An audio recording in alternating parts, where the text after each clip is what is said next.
Bismillahirrahmanirrahim.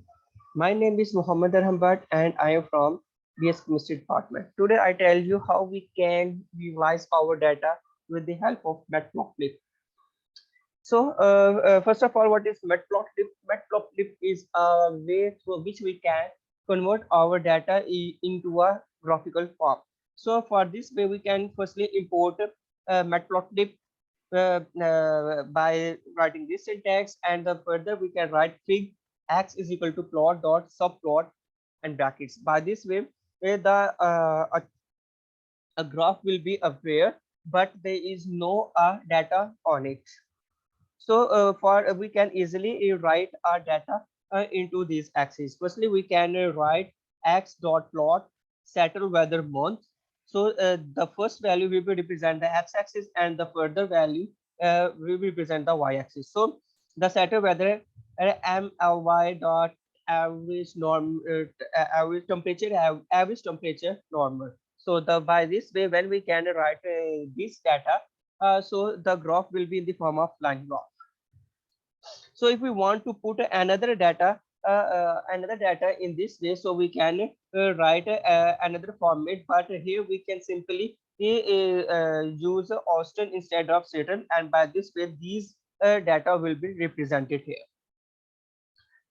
Adding data, if we want to add more data, and if we want to convert the color of the our graph, then we can use color is equal to b, then the blue color will be represented here. And if we want to label our axis and y axis, so we can use this syntax axis dot set underscore x label time months. So here you can easily observe that the time months will be represented at this side, and the precipitation will be represented at the y-axis. If we want to write a title on it, then we can easily represent it.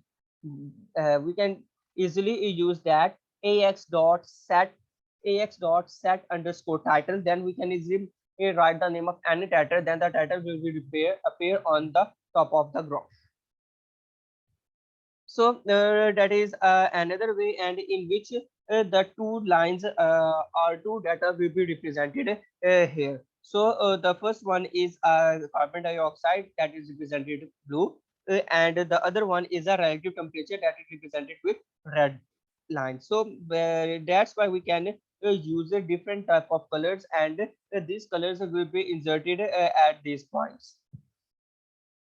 So if we want to check out our data in the form of bar chart, so we can easily represent it x dot bar instead of plot. By this way, our data will be converted or shifted into a bar chart. If we want to convert our data into a histogram, then we can use simply hist instead of bar.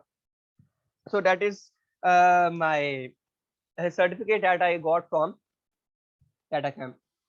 Thank you.